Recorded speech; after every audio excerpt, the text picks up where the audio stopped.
Hello, everybody. Jeff Koppel, Realtor General Contractor. And today I'm actually both.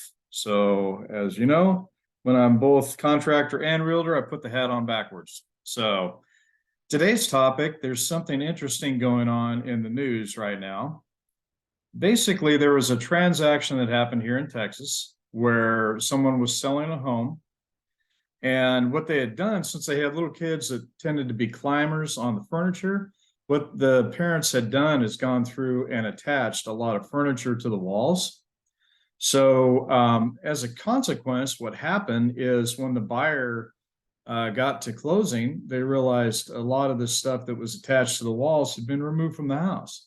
So the buyer is arguing that because it was attached to the home, it should have been left as a fixture. So let me share my screen. I can show you in the contract where they are talking about that. Let's see here. A second. We go to that the standard TREC 1 to 4 contract, and I can show you what they're referring to. Okay, right here in under 2B, property improvements. You see the highlighted information right here. The house, garage, and all their fixtures and improvements attached to the above described real property, including without limitation the following permanently installed and built-in items, if any.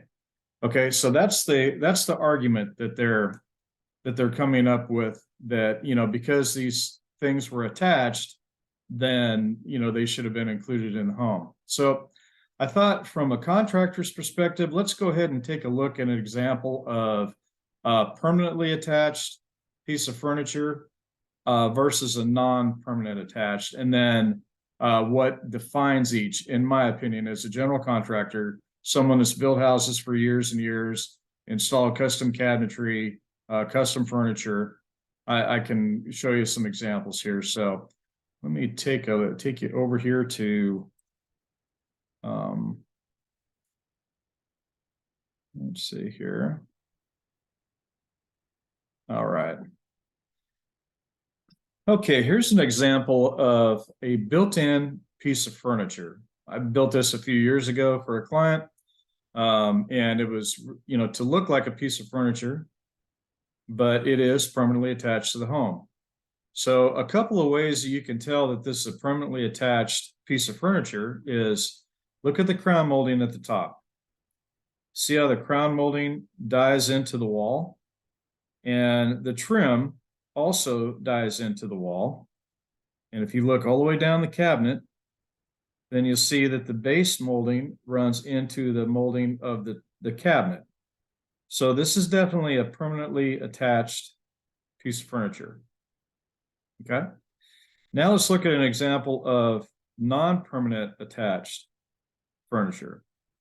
Okay, you see these two pieces, they still have crown molding at the top, but if you notice here, on this right here, the crown molding doesn't die into the wall. It basically does a return down the side of the cabinet.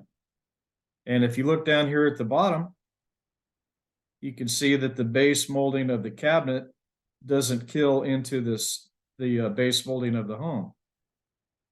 And then, there's no attachment in between these two. This is basically just two cabinets that are standing next to each other against the wall.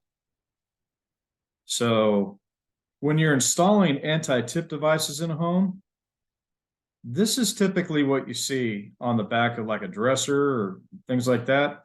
It's usually some kind of a bracket. In this case, it's a cable. Usually some kind of a bracket where it's got something mounted to permanent structure in the home, like a stud, wall stud. And then the other end is mounted to the back of the piece of furniture. And then it usually has some kind of a flexible union in between. In this case, it's got a metal cable. A lot of times you'll see plastic strap or something, or a fabric strap that's used instead. Okay. Now, what I think happened in this particular house is in the following example here. What I think they did, and this is kind of an example of an IKEA type cabinet. Okay. So if you look at a IKEA type cabinet, it's normally notched out at the bottom here, and you can barely see it in the drawing here. It's notched out to go around the base trim of the house. And then they usually supply brackets to where you can basically firmly mount it to the wall so that there's no give at all. And they usually use a bracket similar to this, and they just screw it onto the top of the cabinet. But as you can tell by the cutout here, this is not something that is permanently attached to the home.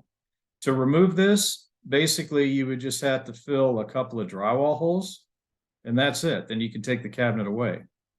So it'll be interesting, since this has just entered the courts, it'll be interesting to see how it plays out. And I hope that, the attorneys call in some, experts, people that have worked in the construction industry for years.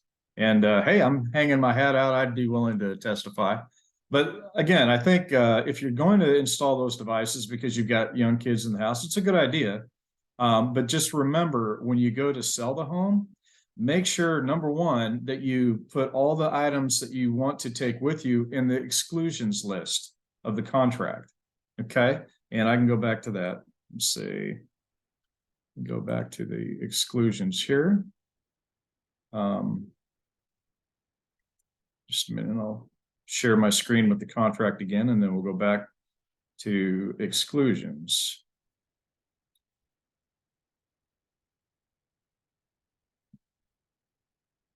Let's see.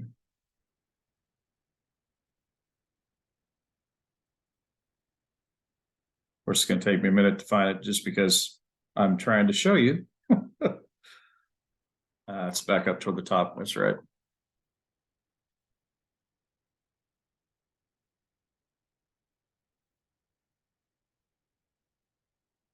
And also, it's a good idea, if you're going to keep something, if at all possible, remove it from the house before you even put it on the market, because that eliminates all the confusion about what's going to be left versus what's not going to be left.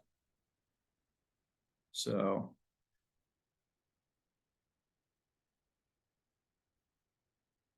Okay, right here, I'm sorry. Exclusions under 2D, and I knew it was at the top. I don't know why I ended up going down to the bottom. Yeah, under 2D, this is where you would list all the items that you're going to take with you that would, maybe be considered a fixture because it's attached to the home right now.